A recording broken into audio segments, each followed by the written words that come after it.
जय हिंद दोस्तों, स्वागत है आपका अपने YouTube चैनल ओनली डिक्टेशन में। 85 शब्द प्रति मिनट की गति से टेस्ट डिक्टेशन शुरू होगी 3 सेकंड बाद।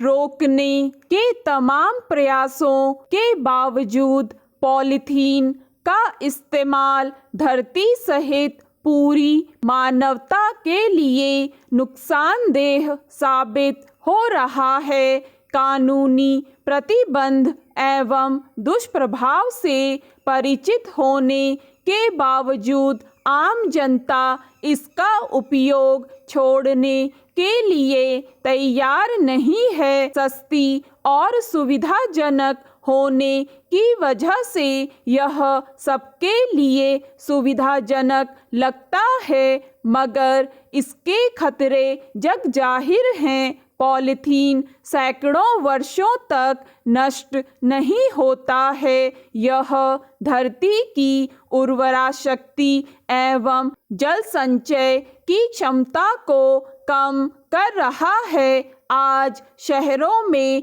जल जमाव के पीछे पॉलीथीन की बहुत बड़ी भूमिका रहती है। प्रदूषित जल की वजह से इंसानों के साथ साथ जानवर और पशु पक्षी भी प्रभावित हो रहे हैं और अकाल मृत्यु का शिकार हो रहे हैं। मिट्टी के बर्तन और कपड़े की थैली को इस्तेमाल करने की आदत विकसित करनी चाहिए। स्कूली पाठ्यक्रम में पॉलीथीन से होने वाले नुकसान को शामिल करना चाहिए, जिससे बच्चों में पॉलीथीन के प्रति जागरूकता पैदा हो सके। वैज्ञानिकों को भी पॉलीथीन का विकल्प तैयार करने का प्रयास करना चाहिए।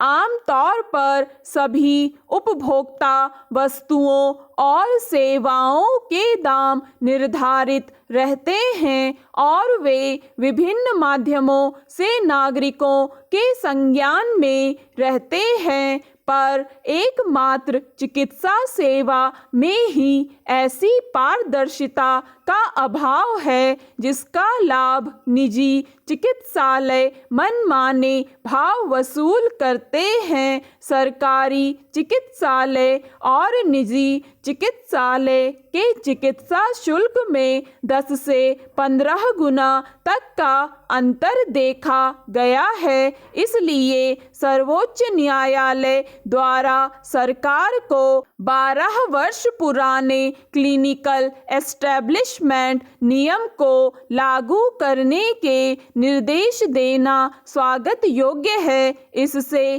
चिकित्सा सेवा की मानक दरें तय होंगी और मनमानी वसूली रुकेगी। साथ ही सरकार को चिकित्सा शुल्क की मानक दरों को सभी अस्पताल में प्रदर्शित करना अनिवार्य कर देना चाहिए। इसमें दरें स्पष्ट उल्लिखित हों, छिपी हुई शर्तें न हो और सभी को मानक चिकित्सा मिले।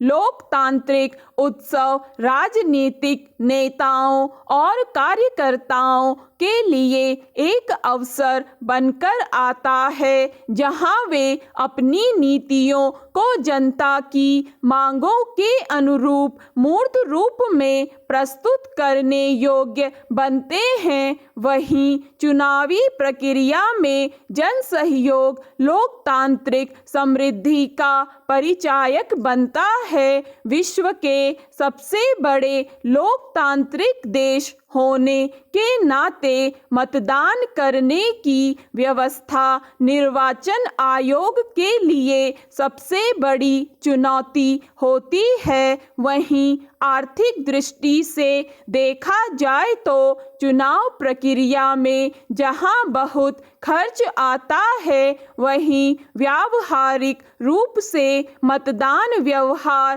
को प्रभावित करने के लिए अवैध पैसे का भी खेल चलता है। हालांकि आगामी लोकसभा चुनाव के साथ साथ 5 राज्यों के विधानसभा के चुनाव भी कराए जा रहे हैं। आज़ादी के इतने वर्षों के बाद मतदाता अब इतना परिपक्व तो हो ही गए हैं कि राज्य के मुद्दे और केंद्र के मुद्दे को समझने लगे हैं। स्टॉप। दोस्तों, अगर आपको ये डिक्टेशन पसंद आए तो लाइक करें, सब्सक्राइब करें और अपने दोस्तों के साथ भी शेयर करें।